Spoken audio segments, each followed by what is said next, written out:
A paz do Senhor Jesus, que maravilha poder estar aqui mais uma vez com você e juntos aprender um pouco mais da palavra de Deus. É um prazer muito grande, nós estamos aqui na nossa segunda aula sobre o cânon sagrado.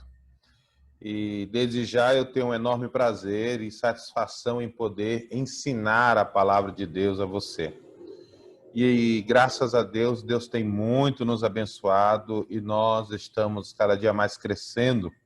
E eu louvo a Deus pela vida desta turma abençoada, né? Essa turma online que tem nos acompanhado até agora, tem estado firme nas aulas e tem feito as avaliações. Eu tenho visto lá na plataforma de avaliação e tenho visto que todos vocês têm tirado notas boas, né? Por mais que sejam conteúdo que vocês nunca viram antes, uns já tinham até visto, né? Outros ainda não, mas no modo geral, numa observação geral, vocês estão de parabéns, tá bom? E nós vamos dar início à nossa segunda aula, né? Agora, nós vamos dar início à nossa segunda aula. Nós preparamos aqui a segunda aula sobre o cânon sagrado. Nós estamos estudando exatamente sobre essa questão das características, né, da Bíblia Sagrada, da formação do cânon, da formação dos livros da Bíblia, como eles são reconhecidos como inspirados ou não, né? Então, eu vou compartilhar aqui a tela com os irmãos e nós iremos aprender um pouco mais sobre a palavra de Deus. Pronto, eu acredito que já está compartilhado, eu só vou aumentar aqui modo apresentação. Ok, acredito que assim está bom.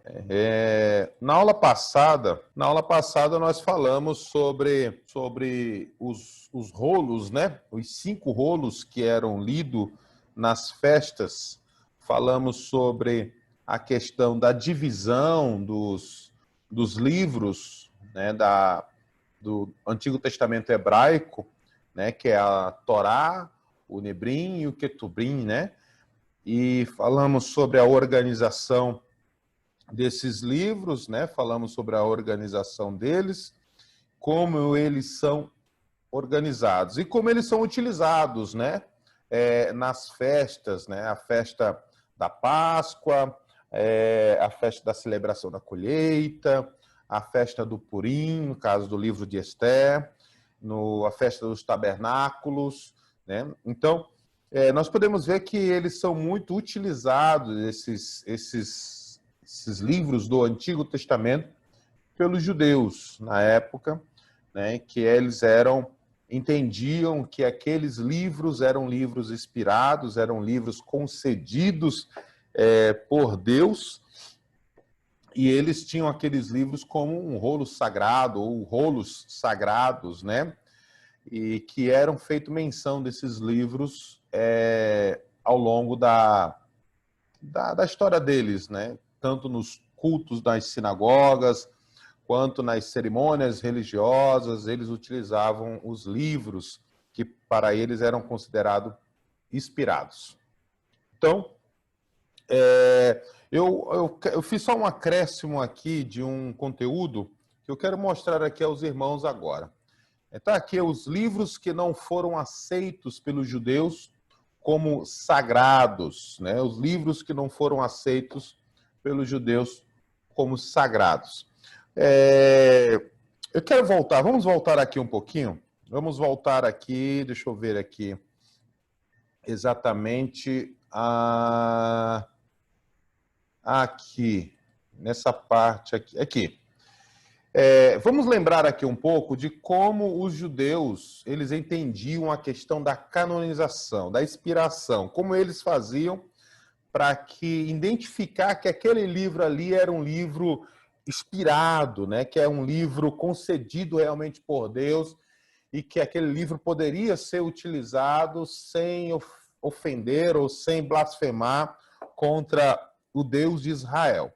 Então, Eu coloquei aqui algumas características, né? Foram cinco características, ou seja, a primeira foram escritos por um profeta, eles examinavam para saber se era escrito por um profeta, se a autoria do profeta confirmada por um ato de Deus, né? Se tudo aquilo que o profeta escreveu fosse confirmado por um ato de Deus, né? Ou seja, o que o profeta falou se cumpriu? Se cumpriu, então é considerado inspirado. Um dos itens, né? Então, a harmonia dos escritos em relação ao conteúdo sobre Deus, ou seja, tinha que ter completa harmonia sobre aquilo que eles entendiam, aquilo que eles sabiam sobre Deus, com os escritos que estavam chegando em suas mãos, né? Os escritos foram acompanhados pelo poder de Deus para a transformação de vidas. Os judeus acreditavam que a lei de Deus, a Torá de Deus, os mandamentos, os profetas, os salmos, traziam uma transformação de vida e foram aceitos como verdadeiros pelo povo de Deus. Como é que o povo de Deus, a sociedade judaica daquele tempo, lidava com os livros que existiam, os rolos, os pergaminhos que existiam na época? Então, tendo em vista essas avaliação que no decorrer do nosso estudo nós mencionamos, né, que o Canon teve início com os 10 mandamentos, quando Deus deu a lei a Moisés, e Moisés foi acrescentando o que Deus havia ordenado a ele acrescentar, como pequenos registros, né, como se fosse uma agenda, um caderno de anotação durante a sua jornada. Então, fez com que Moisés registrasse os acontecimentos. Falamos sobre que Josué acrescentou os relatos ao Pentateuco. Falamos também que as palavras, a palavra de Deus, o Antigo Testamento, a Torá, as leis, os profetas, sofreram aí também os seus acréscimos, né, no sentido de Deus entregar ao povo que deveria ser armazenado, como lemos aí, né, em 1 Samuel, capítulo 10, versículo 25, 1 Crônicas, capítulo 29, Jeremias, capítulo 30, versículo 2, e Isaías, capítulo 30, versículo 8, e assim foi feita a verificação, né, de como eram o canon do Antigo Testamento. Ou seja, o conteúdo do Antigo Testamento continua aumentando até por volta de 435. Verifica-se pela data de cada livro. Malaquias é o último livro profético e Esdras, Neemias e Esté são os últimos livros históricos. Isso dentro da perspectiva dos judeus. Aí falamos aqui também sobre os 5 rolos, né, que eram exatamente utilizados nas festas, lidos nas festas anuais, né, que eram chamados de Hamesh Megilot, né, que eram rolos que eram exatamente lidos, que eles consideravam como livros inspirados, que eram utilizados nas festas. Falamos sobre a organização desses livros e como cada um deles era utilizado. Então, como eles sabiam que esses livros eram apócrifos, né? Eram apócrifos do Antigo Testamento e que não foram aceitos. Por que eles não aceitaram? Porque não se encaixava dentro daqueles 5 padrões, né? Você volta aí depois no estudo, na sua apostila, se caso você tiver, se caso você já mandou imprimir o PDF, né? Você volta aí na sua apostila e veja lá os 5 itens, né? Então, todos esses livros que foram listados aqui, ó, como apócrifos, tá vendo? Todos esses livros aqui, eles não condiz com aqueles 5 itens que, dentro da perspectiva judaica, literária dos judeus, não se enquadram dentro daqueles cinco caracteres, né? Aqueles 5 itens que determina se aqueles livros eram inspirados ou não. Então, eu coloquei uma série de livros aqui, né? Tem aqui primeiro livro de Adão e Eva, Apocalipse de Moisés, Apocalipse de Sidraque, Ascensão de Isaías, Assunção de Moisés, Caverna dos Tesouros, Epístolas de Aristeias, Livro dos Jubileus, Mártiro de Isaías, Oráculos sibilinos, né? Prece de Manassés, e assim vai, uma série de livros, né? Uma série de livros que nós encontramos esses livros como documentos históricos, nós encontramos esses livros como narrativas históricas, alguns desses livros são de características fantasiosas, simbólicas, né? Então, exatamente por causa dessas coisas que eles não foram aceitos. No caso aqui, se nós pegarmos aqui o livro de... Aqui, ó, segundo o livro de Enoque, né, nós vamos encontrar coisas ali muito fora do padrão literário que compõe o Antigo Testamento.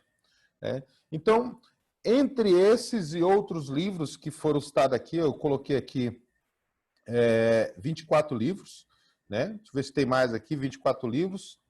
Tem mais outros aqui, ó, também, que são considerados apócrifos, tá bom?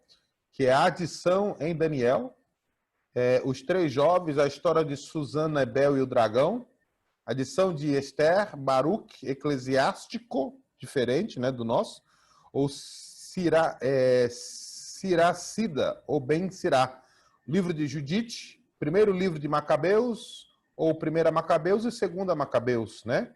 Livro de Tobias e Sabedoria. Então, esses livros aqui, eles não foram aceitos. Toda esta gama de mais de 24 livros, se você procurar na internet, você vai encontrar todos esses livros como documentos históricos, não como documentos inspirados, e por isso eles ficaram fora do Antigo Testamento, né? Aqui eu mencionei também aqui alguma coisa sobre os motivos pelos quais eles foram rejeitados. Nós vamos listar aqui com mais ênfase, né? Primeiro, eles não atribuem a si o mesmo tipo de autoridade que tem os escritos do Antigo Testamento.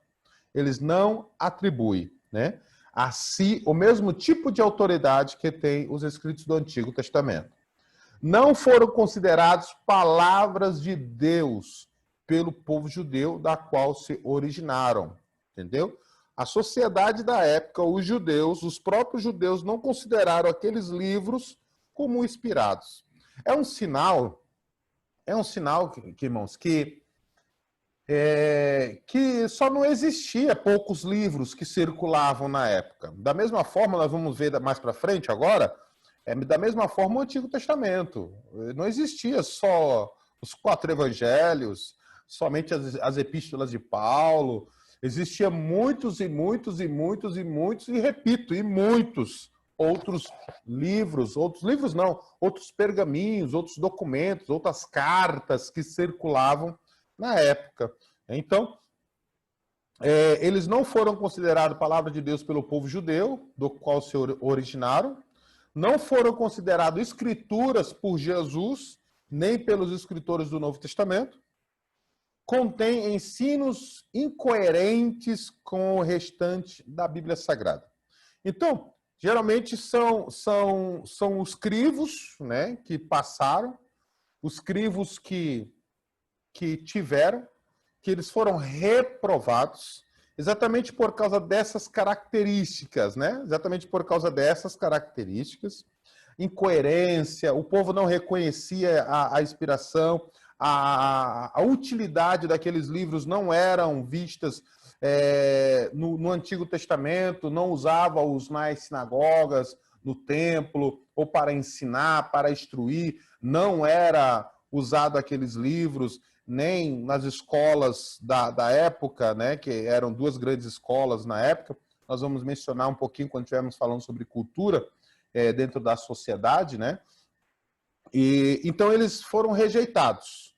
Eles foram rejeitados e exatamente por causa desses itens aqui que eles foram rejeitados. Foram 3 itens fundamentais para a rejeição deles. O último aí, né, contém ensinos incoerentes com o restante da Bíblia Sagrada. Mas é como se um judeu pegasse, vamos dizer aqui, um livro de Abel e o Dragão, ou Judite, né, e lá tivesse registrado que Deus aceitava sacrifício humano. Deus havia se agradado de algum sacrifício humano, e sendo que na lei Deus estava dizendo que não aceitava sacrifício humano. Ou, um outro exemplo, é como se nesses livros apócrifos tivesse lá Deus permitindo o comer alguma comida, algum animal imundo, impuro, como Deus havia classificado nas leis, que não deveriam comer, como por exemplo, na lei está escrito que não poderia comer carne de porco, né? E algum desses livros mencionavam a aprovação de Deus na comida da carne de porco.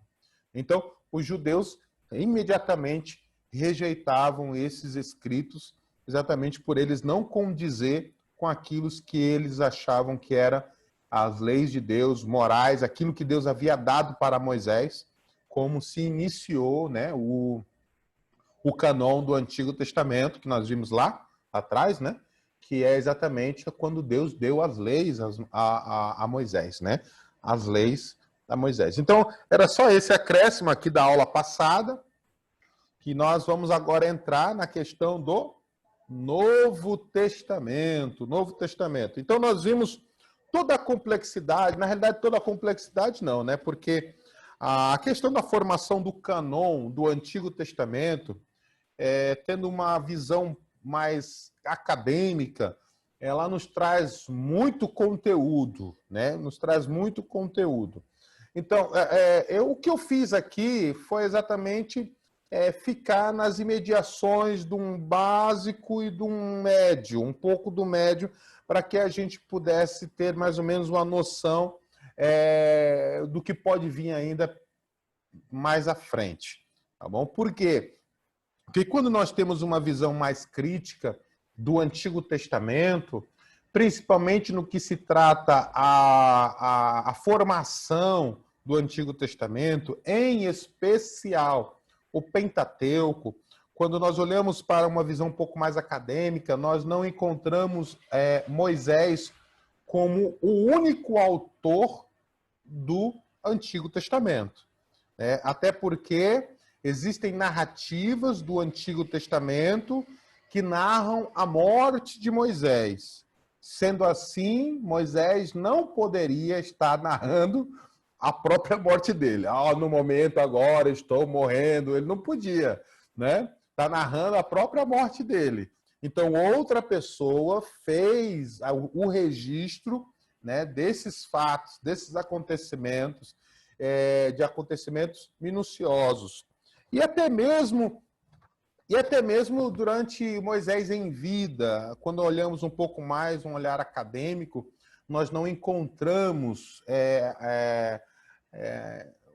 dentro das academias a afirmativa que Moisés é o único autor, exatamente por causa das variações literárias. Como, por exemplo, todo escritor tem um vício de linguagem, né? Todo escritor tem um vício de linguagem. Então, quando você vai analisar os livros do Pentateuco, os vícios de linguagem dos autores ou do autor vai mudando conforme os textos e conforme o livro, né? Então, os acadêmicos acreditam que Moisés não foi o único escritor do Antigo Testamento, em especial do Pentateuco, né? Porque caso hoje, dentro das denominações, né, de uma interpretação mais popular dentro das denominações, nós atribuímos o Pentateuco exclusivamente a Moisés, né, assim? Mas quando nós olhamos num modo mais acadêmico, nós não encontramos Moisés como um único autor. Mas isso aí é para um curso mais elevado, mais aprofundado dentro das questões literárias, escriturísticas, né, da formação do canon do Antigo Testamento. Então, mas o que eu fiz foi exatamente aprofundar um pouco o básico, né, e chegar ali nas mediações do médio, para que os irmãos possam absorver um conteúdo um pouco mais complexo, e já está com a mentalidade já preparada para um curso mais avançado, tá bom? Então nós vamos fazer o que agora? Nós vamos falar sobre o Novo Testamento, né? Até agora nós falamos aqui sobre o Antigo Testamento, fizemos esse pequeno complemento da aula passada, e agora vamos falar aqui sobre o Novo Testamento, o cânon do Novo Testamento. O Novo Testamento ele tem uma particularidade, que é uma particularidade que nós não encontramos no Antigo Testamento. Por quê? Porque o Novo Testamento, o tempo em que as pessoas estavam vivendo na formação do Novo Testamento, na realidade, eles estavam utilizando as Escrituras. No caso, não havia nenhum documento escrito, considerado como inspirados, ou documentos que eram utilizados pela igreja, no caso do Novo Testamento, ali no período de Jesus, eles usavam a lei de Moisés.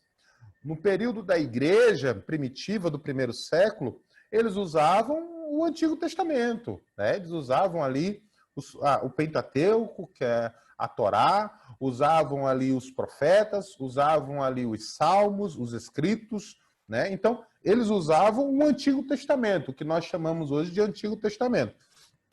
Eles não tinham ainda a formação, de Mateus, Marcos, Lucas, João, Romanos, né? Não tinha. Eles não tinham. Isso são documentos posteriores, são documentos que vieram há muito tempo depois. Ou seja, lembra quando eu falei para os irmãos que quando Mateus escreveu o seu evangelho, quando Paulo escreveu as suas cartas, ele não imaginava que aquelas cartas poderiam virar o Novo Testamento que nós temos hoje, né? Mas que eles consideravam os escritos, as cartas de Paulo, como uma orientação de autoridade divina, eles consideravam. E foi exatamente isso que fez com que eles formassem o Novo Testamento, que nós vamos ver aqui agora. Qual era o principal critério, né, para a formação do cânon do Novo Testamento? Então vamos lá. O principal critério é a inspiração. Lembra que nós falamos na aula passada sobre a inspiração, que é soprar, né? E nós falamos também o quê? Que Deus ele usou homens imperfeitos, homens com dificuldades, com problemas dentro da sua cultura, homens simples, pescadores. Deus usou homens comuns da sua época para transmitir a eles a sua palavra e, por sua vez, a sua palavra ser registrada em documentos que nós chamamos de papiro, pergaminho, livros, né, códice, e assim que nós já vimos algo parecido nas aulas passadas. Então, a inspiração era o principal critério da canonicidade de um livro bíblico. Mas como saber se os livros eram inspirados realmente? Né? Vejamos as principais características dos livros canônicos deste o primeiro século. Então, lembra que eu disse para os irmãos que quando começou a se formar o cânon, não existia só esses livros, né, que já tinham feito. Ou seja, quando Paulo começou a escrever suas cartas, quando Mateus começou a escrever o Evangelho, quando Marcos, Lucas, João começaram a fazer os seus relatos biográficos, né, ou históricos, alguns acreditam que não sejam biográficos, outros acreditam que sejam históricos, mas nós vamos detalhar isso aí mais para frente um pouco. Nós vamos ter, eu estou preparando vamos dizer assim, um mini curso só do Novo Testamento, em especial os Evangelhos, né? Os irmãos podem adquirir também esse pacote, tá bom? Extra, se caso vocês quiserem. Depois é só falar comigo sobre essa possibilidade, tá bom? Então, como nós vamos entender isso? Quando eles começaram a fazer os seus registros só não tinha os seus registros. Existiam muitos outros registros da época. Existiam muitas outras cartas que circulavam na época. Existiam pessoas que faziam cartas e assinavam como se fosse o apóstolo Paulo, para como se fosse falsificar ou introduzir uma falsa doutrina no seio da igreja em geral, vamos dizer assim. Então, como que, ao longo do tempo, como que eles fizeram para reconhecer a inspiração naquele mundaréu de livros, naquela biblioteca gigante que existia em circulação na época? Como separar aquilo que era inspirado daquilo que não é inspirado? Daquilo que foi dado realmente por Deus, daquilo que foi fruto simplesmente da mentalidade social e religiosa da época. Então, da mesma forma como existiam os critérios para o Antigo Testamento, também existem os critérios, o crivo para o Novo Testamento, da mesma forma. Ou seja, 4 traços que distinguem livros bíblicos de livros comuns. Ou seja, eram os critérios que eles precisavam exatamente passar todos aqueles livros por esses critérios para saber se eles realmente eram livros inspirados ou não, tá bom? Então, o primeiro critério aí era escritos com base no testemunho ocular de vida, morte e ressurreição de Cristo, né? Quem foi, né? Quem foi que escreveu? Este que escreveu tem base no testemunho ocular de vida, ou seja, ocular. Ele viu, né, a morte e ressurreição de Cristo. 2, eles contam a verdade sobre Deus e estão completamente de acordo com o restante das Escrituras, no caso, o Antigo Testamento. Havia alguma incoerência com o Antigo Testamento? Então, eles analisavam isso também. Foram recebidos pelo povo de Deus quando, vamos dizer assim, quando um crente, né? Quando um crente pegava aquela carta supostamente assinada por Paulo, quando ele lia aquela carta, ele aceitava aquela carta como real, ele conseguia identificar aquela carta como sendo realmente do apóstolo Paulo? Era um outro critério. 4, mostraram o poder de Deus para a transformação de vidas. Aquilo que estava sendo escrito e aquilo que circulava na sociedade da época tinha poder de transformar vidas, tinha poder de regenerar vidas, tinha poder de trazer mudança de vida. Então, da mesma forma como existia os critérios no Antigo Testamento, também existiam os critérios no Novo Testamento. Vamos ver aqui mais detalhado um pouco essas questões desses critérios. Então, ainda, como nós podemos resumir, né, esses critérios? 4 traços que distinguem os livros bíblicos dos livros comuns. Então, vamos resumir tudo aquilo lá, né? Tudo aquilo lá que nós falamos aqui, né? 1, 2, 3, 4. Nós falamos sobre esses 4 traços. Vamos resumir aqui exatamente aqui, ó. Bom, primeiro, como é que deveria ser o livro para ser aceito como inspirado? Autoridade apostólica. Autoridade apostólica. Segundo, catolicidade. Não fique estranhando a palavra católico aqui não, tá, irmãos? Catolicidade. O que é? Caráter ou atribuído do que é universal. Há um livro que é universal, né? Ou universalizante, universalidade. É a catolicidade, um livro universal. Uso tradicional. E 4, inspiração. Ou seja, nós vamos ver cada um desses itens agora e o que é autoridade apostólica. Quando se fala de autoridade apostólica, dentro do reconhecimento da inspiração, da canonização, o que isso quer dizer? Quer dizer exatamente isso aqui, ó. Autoridade apostólica. Mas o Consolador, o Espírito Santo, a quem o Pai enviará em meu nome, ele vos ensinará todas as coisas e vos fará lembrar de tudo o que eu vos tenho dito.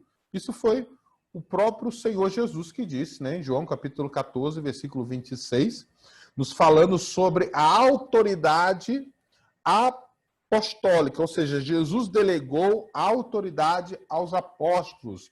Esses livros eram aceitos pelos apóstolos, eram utilizados por esses apóstolos, apóstolos que receberam a direção, a orientação do Espírito Santo, tanto para escrever quanto para conduzir a igreja, é a autoridade apostólica.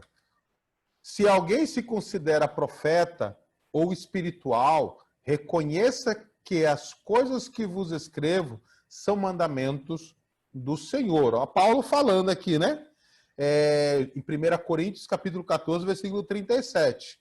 Se eles receberam a autoridade apostólica, que se eram homens espirituais, né?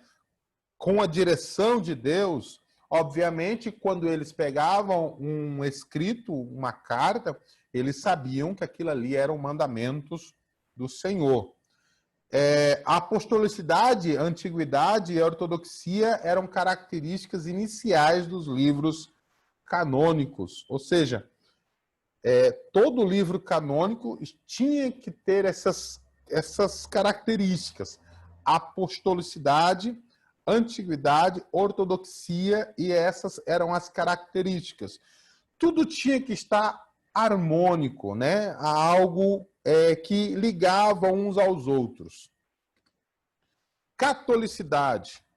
Os livros foram indicados, na maioria, a comunidades locais, mas ao longo ganharam notoriedade universal, como uma espécie de selo divino de aprovação. A igreja recebeu esses livros como um presente de Deus, né? Ou seja, no começo, como a catolicidade significa universalidade, então, para esses livros serem reconhecidos como inspirados, eles não poderiam apenas ser usados num único local, ele teria que ser aceito de forma universal.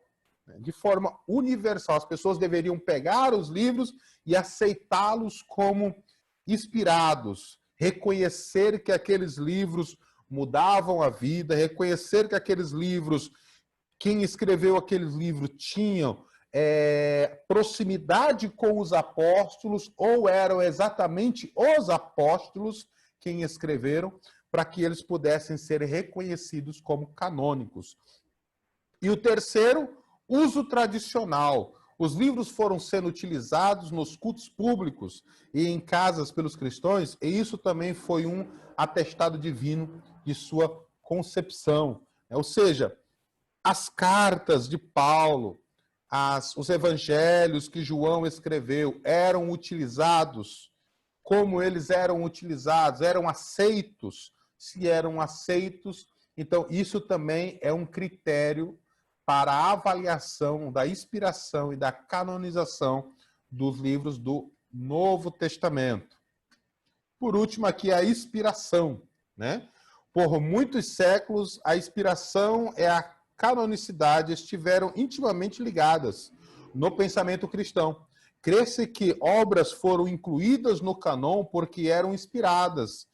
Uma obra era conhecida como inspirada porque era canônica, como diz Bruce, né? É um teólogo que ele expressa essa verdade.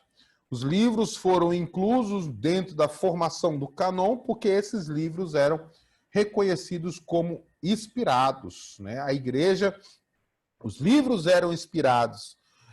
A igreja reconheceu a autenticidade divina naqueles livros. né? Se tratando dos escritores, né, vamos ver aqui algo bem interessante. Os livros do Novo Testamento foram escritos por apóstolos ou pessoas ligadas aos apóstolos, homens apostólicos. Ou seja, era feita toda uma pesquisa de quem eram os autores daqueles livros, daqueles pergaminhos, daquelas cartas, né, dos evangelhos. Então, foram reconhecidos o quê? Que todos os livros que foram considerados inspirados, existia sempre uma ligação direta ou indireta com os apóstolos. Ou seja, eram documentos que tinham uma proximidade maior com os fatos narrados, os fatos que se sucederam quando Jesus estava vivo, né? Quando Jesus estava vivo. Então vamos ver aqui. Mateus era apóstolo, né? Marcos não era apóstolo, tá bom? Marcos não era apóstolo de Jesus. Marcos era ligado a Barnabé, a Paulo e a Pedro. Lucas, ligado a Paulo, Lucas, que escreveu o Evangelho segundo Lucas e Atos dos Apóstolos, né?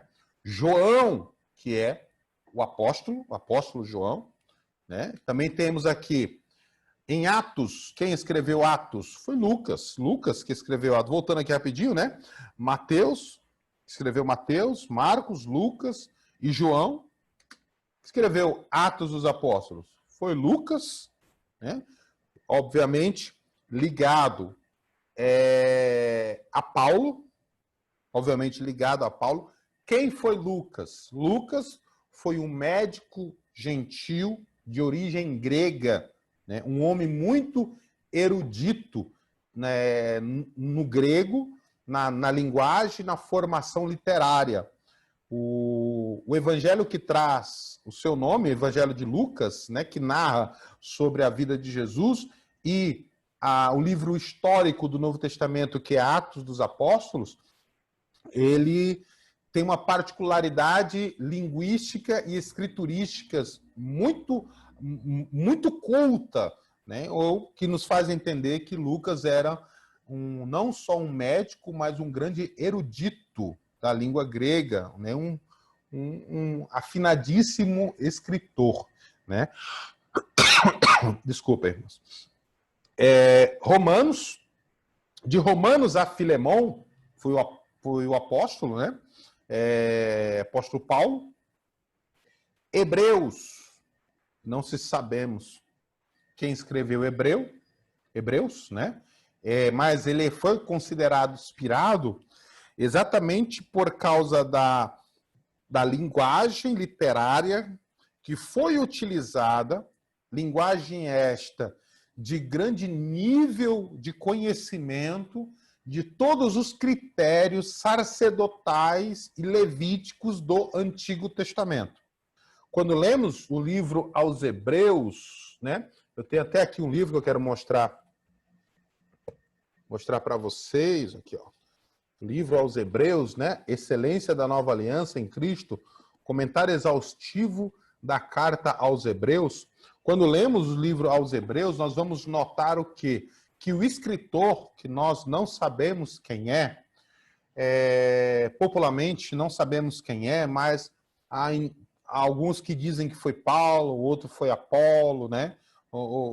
Mas, independente disso, quem seja, é algo que é de comum acordo que quem escreveu o livro aos Hebreus, ele tinha muito conhecimento da lei e muito conhecimento das questões litúrgicas, cerimoniais, religiosas, sacerdotais, dos sacrifícios, né? E sabia muito bem o que significava o sacrifício de Cristo, né, para a nova aliança.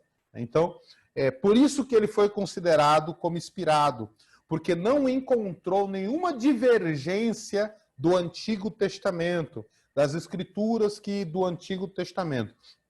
Não encontrou nenhuma divergência e, pelo contrário, trouxe a clareza daquilo que o Antigo Testamento era apenas sombra. Ou seja, ele revela exatamente tudo o que se passou no Antigo Testamento, ele revela que tudo aquilo ali era sombras do ofício sacerdotal e messiânico de Jesus, né? Então, foi um livro, e é um livro extraordinário, o livro aos Hebreus, tá bom?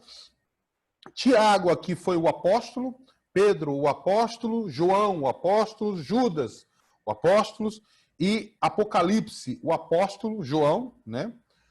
João.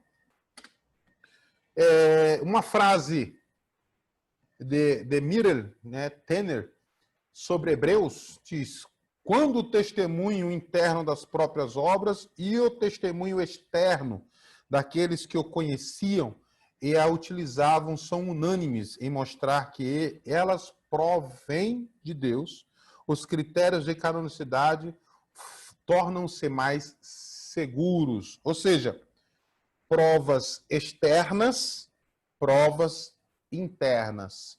Provas externas condiz com o que está escrito, com o que se fazia no Antigo Testamento, condiz. Prova interna, vamos analisar aqui o texto e vamos ver se não há nenhuma incoerência com aquilo que já está registrado. Provas internas e provas externas. Por isso que ele foi considerado inspirado. Então, vamos ver aqui agora como que fica a questão da organização dos livros do Novo Testamento.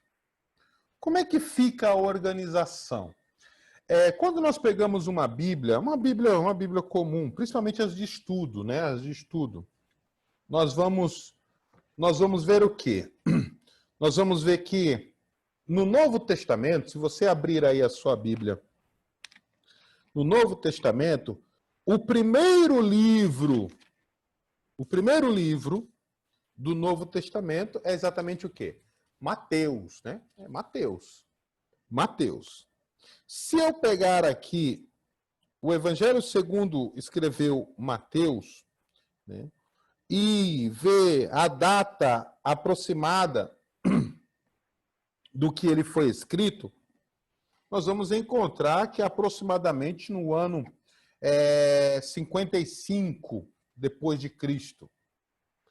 Ele foi escrito no ano 55 depois de Cristo, mas ele se encontra em primeiro lugar no Novo Testamento, né? Ou seja, toda a nossa organização da Bíblia, toda a nossa organização do Novo Testamento foi organizada de forma que nós pudéssemos compreender, né? Compreender a intenção de cada autor em escrever. Primeiro, eles foram organizados, os evangelhos, Mateus, Marcos, Lucas e João. Depois veio exatamente o livro histórico. Depois veio exatamente as epístolas. Por quê? Essa transição de Malaquias para Mateus, que nós chamamos de período intertestamentário, período interbíblico, que é o período dos 430 anos, aproximadamente, que é o período do silêncio, que com certeza na sua Bíblia aí vai ter uma página em branco, que os mais antigos diziam que não poderiam escrever nessa página em branco, porque é o silêncio de Deus, né? Então, esta página em branco, ela representa exatamente o silêncio de Deus, mas fatos históricos aconteceram aqui. Fatos estes que possibilitaram a chegada de Jesus. Não só a chegada de Jesus, mas como possibilitaram o avanço e a propagação e o avanço do Evangelho para todo mundo. Então, essa transição de Antigo para o Novo Testamento, é só uma questão de organização da nossa Bíblia. Mas, historicamente falando, literalmente falando, questões literárias, de datas e formação, não se organiza a Bíblia desta forma. Se nós fôssemos organizar com as datas certinhos de cada uma foi escrito, nossa Bíblia, o Novo Testamento seria totalmente diferente. Uma particularidade que eu quero deixar aqui registrado aos irmãos é que livro de Mateus, Marcos, Lucas e João são livros que narram os fatos sociais, históricos, dentro do período da lei. Dentro do período da lei. Ou seja, aqui, ó, quando Jesus nasceu, a visita dos magos, né? A pregação de João Batista, a tentação de Jesus no deserto. Jesus não veio para abrogar a lei, mas para cumprir. Jesus volta para a Galileia, a chamada dos discípulos, a oração dominical, que é a oração do Pai Nosso, todo esse contexto social, todo esse contexto de ensino que Jesus viveu, esse período aqui é o período da lei, período do Antigo Testamento. Ou seja, eles estão organizados assim só para critério de nós dividirmos a Bíblia Sagrada no Antigo e no Novo Testamento. No Primeiro Testamento e no Segundo Testamento. Tá bom? Por que que Mateus está logo aqui no início? Porque Mateus, o propósito escriturístico de Mateus, o propósito escriturístico de Mateus era provar que Jesus era de uma linhagem real e que ele era herdeiro do trono e que Jesus é o Messias, tão esperado por Israel. Então, por isso que, devido a essa característica literária, ele foi colocado em primeiro lugar. Por quê? Porque ele faz a ponte. Porque Mateus é o que mais registra o Antigo Testamento. Ele é o que mais cita o cumprimento, a concretização das profecias do Antigo Testamento em Jesus. Entendeu? Então, por isso que ele vem em primeiro lugar. Por isso que Mateus é colocado logo aqui, ó, logo depois do período do silêncio de Deus. Por quê? Porque ele é um autor que tem a preocupação em provar que Jesus é o Messias. E ele escreve para o povo judeu. Então, por isso que ele vem colocado em primeiro lugar, porque ele faz exatamente essa ponte do cumprimento das profecias do Antigo Testamento na pessoa de Jesus. Né?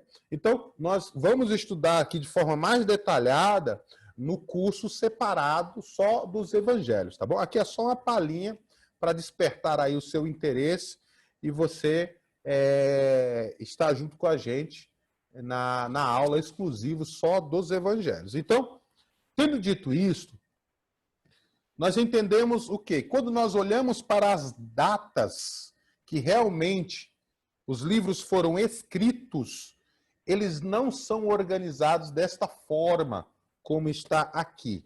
Mateus em primeiro lugar, Marcos, não são. Eu coloquei aqui um calendário de datas por ordem cronológica, ordem de tempo de escrita, no caso, nas datas que foram registrados, que foram reconhecidos, né, as datas de cada documento, que dá cada livro considerado inspirado, né, foram esses classificados com estas datas, e que muda completamente a ordem que nós temos aqui na Bíblia Sagrada. Então vamos lá, tá bom? Olha aqui. Olha que diferente que fica, né? Primeiro lugar,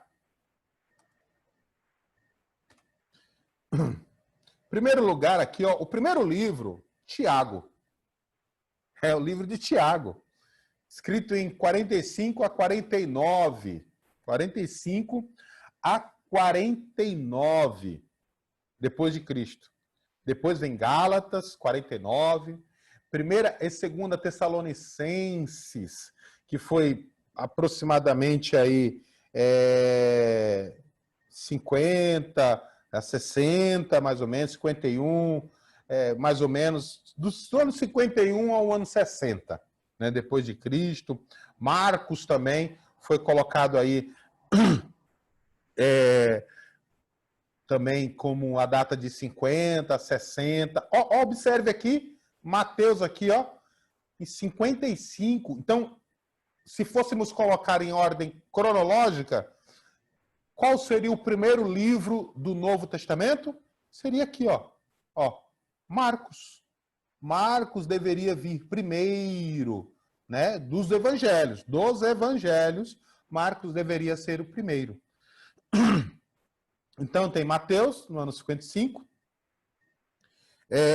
Primeira carta e segunda carta aos Coríntios, no ano 56, mais ou menos, 57, 58, mais ou menos essas datas. Carta aos Romanos, no ano 60, depois de Cristo. Lucas, 61. Atos, 60 a 61. Colossenses, 60 a 61. Né? Classificado também aos Efésios, aproximadamente essa data também. Filipenses, 63. Filemão, 63 a 64. 1 Pedro, 63 a 66. 1 Timóteo, 63 a 66. Tito, 64 a 68. Hebreus, 66. 2 Pedro, 67. 2 Timóteo, 68 a 80. Judas, 85. Judas, 85 a 90. Tô ruim da garganta. João, no caso, o Evangelho de João. Olha a data do Evangelho segundo João. A data. Nós temos o quê? Mateus, Marcos, Lucas e João. Logo, os primeiros livros. Mas olha a data que João escreveu o Evangelho. 85 ao ano 90. Ao ano 90. João foi o último apóstolo vivo. Ele viveu foi muito tempo. A primeira, a segunda e a terceira epístola de João, 90 a 95. E, por último, o Apocalipse, o livro mais antigo escrito dentro da nossa era. Não faz muito tempo que o livro de Apocalipse está escrito, não. Faz muito tempo, não. Aqui, Apocalipse, 95 depois de Cristo. Deu para observar aí as datas, né? As datas que são... Coloquei em ordem cronológica, né? Coloquei em ordem cronológica, mais ou menos aí, né? Lembra quando nós falamos, quando se fala sobre datas, são algo aproximado, aproximadamente, né? Então, mas é de comum acordo com todos os estudiosos que aproximadamente esses livros tenham sido escritos nestas datas. Então, se nós fôssemos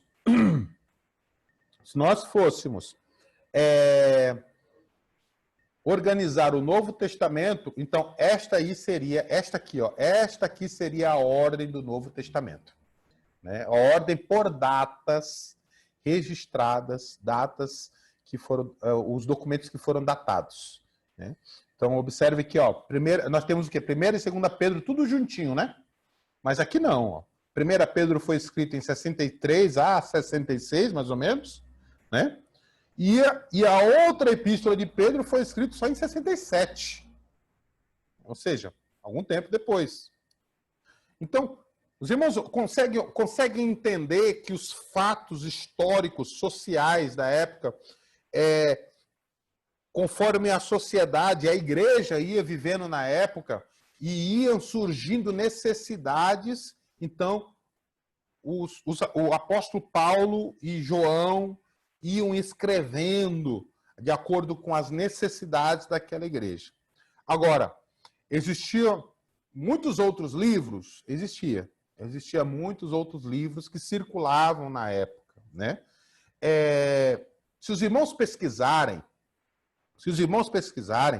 os irmãos vão verem o quê? Que o apóstolo Paulo não só escreveu primeira e segunda carta à igreja de Corinto. O apóstolo Paulo escreveu 4 cartas à igreja de Corinto. Né? O apóstolo Paulo escreveu 4, ou seja, 2 cartas se perderam ao longo do tempo. Só nos restou 2. Ou seja, se eu não me engano, aqui é a segunda carta, né? E a terceira carta. A primeira e a quarta se perderam. Né? Então, se eu não me engano, a ordem é essa. Tá bom? Mas os irmãos pesquisem direitinho e os irmãos vão descobrir que não foi só 1ª e 2ª Coríntios que Paulo escreveu. E 1ª e 2ª Coríntios foram colocados apenas em ordem, 1ª e 2ª, mas não é necessariamente nesta ordem. Né? Ou seja, se eu não me engano, foi a 2ª, que foi colocado como 1ª, e a 3ª, que foi colocado como 2ª. Questão de organização, tá bom? Isto aqui é um conteúdo que você não vai encontrar em muitos cursos por aí não, tá? Não vai encontrar uns por aí não. É até um pouco polêmico, né? Por quê? Porque quando se trata de uma aula básica, até um médio, geralmente não se toca tanto nesse assunto, porque esse assunto é de uma visão mais acadêmica. Quando nós estudamos mais a fundo sobre a construção literária do Novo Testamento, e nós descobrimos que existiam muitas outras cartas na época e que eram utilizados até mesmo pela igreja e que elas se perderam na época, né? Então, é muito interessante, né? Quando nós vamos estudar sobre isso. Agora, todas estas cartas, todo esse Novo Testamento, o Novo Testamento, após eles serem formulados, após eles serem reconhecidos como canônicos, como inspirados, né? Como eles foram reconhecidos que a autoria de Tiago era inspirada, de Paulo era inspirada, de Mateus, que é Levi, né? Foi inspirada, de Marcos foi inspirada, Lucas foi inspirada, de Judas foi inspirada, a de João foi inspirada também. Né? Quando tudo isso foi construído, os judeus não aceitam o Novo Testamento. É exatamente isso.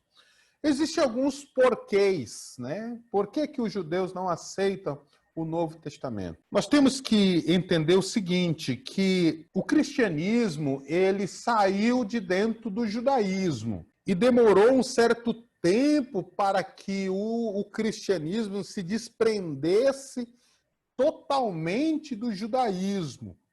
Por mais que nós temos ainda muitos fragmentos da cultura judaica que estão atrelados dentro da cultura do cristianismo ainda. Por exemplo, a forma que as pessoas organizam os cultos, né, nas igrejas, hoje, iguais às sinagogas de antigamente. Né? Então, existem algumas coisas, algumas visões ainda, algumas ramificações do judaísmo dentro do cristianismo até os dias de hoje. E até mesmo dentro de um olhar um pouco mais religioso, alguns critérios de leis, que nós chamamos os legalistas, né, estão também atrelados dentro do cristianismo ainda hoje. Até porque, quando a igreja se desligou do judaísmo, né, existia muitos judeus que eram convertidos ao cristianismo. né? Porque dentro do judaísmo existe várias linhas do judaísmo. Não existe só o judeu ortodoxo e o judeu messiânico. Não, existe vários tipos de modalidades judaicas. Como hoje, no nosso tempo, que existe várias denominações, existe crente para todo tipo de igreja, até para quem não tem igreja, né, que é os desigrejados, né? Então, da mesma forma é dentro do judaísmo. No judaísmo existem vários segmentos judaicos, né? Então, o que nós podemos ver? Nós podemos ver o quê? Que os judeus, eles não acreditavam, ou não levavam a sério, ou não davam credibilidade ao Novo Testamento, né? Os judeus mais conservadores, os judeus mais ortodoxos, aqueles judeus que vocês geralmente acho que já viram, aquele que tem chapéu preto, veste roupa preta, tem as trançazinhas, né? São os judeus mais ortodoxos, mais conservadores, né? Eles não aceitam em hipótese alguma o Novo Testamento. Ou seja, para eles é apenas o Antigo Testamento, que para eles, na realidade, não é nem antigo, né? Não é nem antigo, é Primeiro Testamento.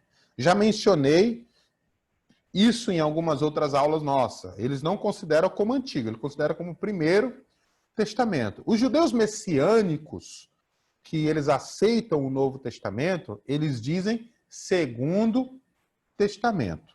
Não é nem Novo Testamento, é o Segundo Testamento. Então, de tanta gente mexer com isso, talvez uma hora ou outra eu sempre acabo falando, né? Falando assim, Novo Testamento, ou Primeiro Testamento e o Segundo Testamento. Então, meus irmãos sabem que eu estou falando sobre o Antigo, sobre o Novo Testamento, dentro da nossa linguagem mais atual aqui. Então, o que nós entendemos até aqui? Que todos esses livros aqui são organizados de forma muito diferente do que são hoje na nossa Bíblia, né? Até porque eles foram organizados na nossa Bíblia de uma forma que nós pudéssemos entendermos de forma histórica, vamos dizer assim, né? De uma forma histórica o que se sucedeu, foi narrado na época. Vamos ver aqui o porquê que alguns judeus não aceitam o Novo Testamento. Não aceitam o Novo Testamento. Os judeus não aceitam o Novo Testamento porque por não considerarem a ressurreição de Cristo Jesus dentre os mortos, nem reconhecê-lo como Filho de Deus. Muitos judeus creem em Jesus como um profeta, mas não como o rei que havia de vir, o qual foi prometido por Deus, ou como um Messias, né? Isto é fruto da mentira de falsos mestres, falsos profetas, homens enganadores, mentirosos, corruptos, mercenários, sendo assim considerados como abomináveis e doutores da mentira e do engano, dos quais mentiram ao povo, e este fato foi registrado nas Sagradas Escrituras. Pois vejamos aqui um fato desse, né? Que por que começou a mentalidade que eles não acreditavam, que caíam em descrédito, né, a questão da ressurreição de Jesus. Este fato ele é narrado exatamente em Mateus. Mateus 28, 11 ao 15, a mentira dos judeus, né? Que nos diz, e quando iam, eis que alguns da guarda, chegando à cidade, anunciaram aos príncipes dos sacerdotes todas as coisas que havia acontecido. E congregados eles com os anciões, e tomando conselho entre si, deram muito dinheiro aos soldados, dizendo, dizei, vieram de noite e os seus discípulos, e dormindo-nos, o furtaram. E se isto chegar a ser ouvido pelo presidente, nós os persuadiremos e vos poremos em segurança. E eles, recebendo o dinheiro, fizeram como estavam instruídos, e foi divulgado este dito entre os judeus até os dias de hoje. No caso, até os dias de hoje, na data que foi registrado o Evangelho segundo Mateus. Mas esta mentalidade, esta recusa da pessoa de Jesus como ressurreto, como Filho de Deus, como o Messias, até hoje ainda está dentro da cultura judaica. Eles não aceitam Jesus como o Messias ou como aquele que ressuscitou. Eles dizem que Jesus era apenas um profeta, que Jesus era apenas uma pessoa que profetizava, era um enviado de Deus, assim como Jeremias foi, assim como Isaías foi, assim como Ezequiel foi, assim como Daniel foi, né? Ele era um profeta, não era o Messias. Existem várias outras características que fazem com que os judeus não acreditem em Jesus como o Messias, tá bom? Então, por enquanto, vamos ficar por aqui na nossa aula. Vamos ficar por aqui. Terminamos por aqui a nossa aula. Já estamos aí com mais de 1 hora de aula. A aula gravada ela é muito mais rápida, né, do que a aula ao vivo. Mas eu, sinceramente, eu gosto das aulas ao vivo, até porque as aulas ao vivo são aulas que dá para interagir, né? Mas não esqueça o quê? Que você, meu querido aluno, você tem liberdade em um canal direto de contato comigo, né? Você pode ali no nosso grupo do WhatsApp fazer as suas perguntas, fazer o seu questionamento, ou até mesmo se você quiser algo mais particular, lá no privado mesmo, né? A parte do grupo, eu respondo a sua pergunta, tá bom? E ficamos por aqui. Eu espero que você tenha gostado da aula de hoje. Espero que você esteja gostando do curso. Nós já estamos na nossa 4ª disciplina. Esta é a 2ª aula da 4ª disciplina. Nós temos aí mais 16 disciplinas pela frente. Tem muita coisa interessante para que você aprenda também. Então, eu espero que você não desista. Não desista, fique firme nos seus estudos. Se não der para fazer a aula ao vivo, mas assista às aulas gravadas, as outras aulas que ficaram lá atrás, que você ainda falta assistir, não deixe de assistir, não deixe de ir lá na plataforma de atividades e responder às provas, tá bom? Isso tudo vai garantir o seu certificado para que você possa apresentar à sua igreja como uma pessoa apta e instruída a exercer um cargo de evangelista, de professor da escola bíblica, de alguma função eclesiástica que requer um curso básico, um curso médio de teologia, tá bom? E Deus te abençoe. Quero lembrar a você, meu querido aluno, que nós já começou o mês novo, né? Disciplina nova, mês novo. Sempre nós iniciamos uma disciplina e geralmente iniciamos antes do pagamento da disciplina. Ou seja, você que ainda não pagou a sua disciplina, tá bom? Então eu peço gentilmente que você deposite o valor, ou peça o boleto, ou faça a transferência, tá bom? Do valor da disciplina, tá ok? Então nós temos aí alguns alunos que ainda não pagaram a disciplina anterior, nós já estamos estudando essa nova disciplina, então dia 7 já está aí, tá bom? Então é do dia 1 ao dia 7, tá ok? Então eu aguardo aí a próxima aula e aguardo também o seu pagamento da sua disciplina, tá ok? Que Deus te abençoe, muito obrigado por assistir essa aula, muito obrigado por querer ser meu aluno, que bom que você está aqui, que bom que você está persistindo, fico feliz, né? Conforme o tempo vai passando, as pessoas vão se desmotivando, até porque a área do ensino bíblico, a área teológica, não é para todo mundo realmente, né? Nem todo mundo tem paciência aí, para colocar tudo isso aqui dentro da cabeça, né? É para poucas pessoas. Mas eu louvo a Deus pela sua vida, louvo a Deus pelo seu esforço, pela sua dedicação, e peço que você continue e vá até o final. Peço que Deus continue lhe abençoando. Quero poder fazer a formatura de vocês, exatamente, para a gente poder se reunir, tirar uma foto junta, marcar um jantar, né? Quem sabe um jantar lá no Recanto da Peixada, não? Maravilha, será? Na nossa formatura, celebrando aí as 20 disciplinas estudadas, com muito sacrifício, com muito esforço, você vai chegar até o final e eu tenho certeza que você vai enriquecer muito em conhecimento ainda, ok? Divulgue o curso, chame outras pessoas para estarem fazendo. Nós estamos bem atarefados, temos uma turma em Brasília agora, nós estamos elaborando o curso básico lá para eles também, tá bom? E eu tenho certeza que Deus vai continuar abençoando as nossas vidas. Teremos aulas presenciais daqui a uns dias, ok? E teremos aí aulas à parte, no que diz respeito a disciplinas, de uma forma mais aprofundada. Eu publiquei lá no grupo, né, o estudo dos evangelhos. Aquele ali é um estudo aprofundado, tá bom? É um estudo que você não vai poder ver aqui nessas aulas, mas é um estudo aprofundado que é a parte desta aula.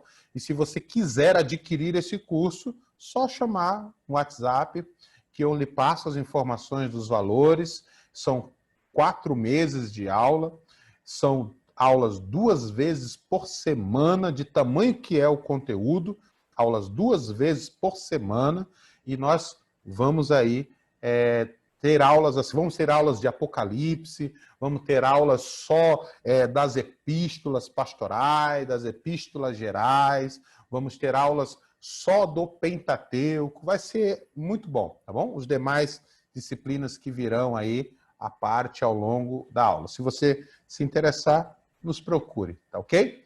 Então, Deus te abençoe, ficamos por aqui e até a próxima. Shalom, Adonai, Hulei, Traot. A paz do Senhor e até breve.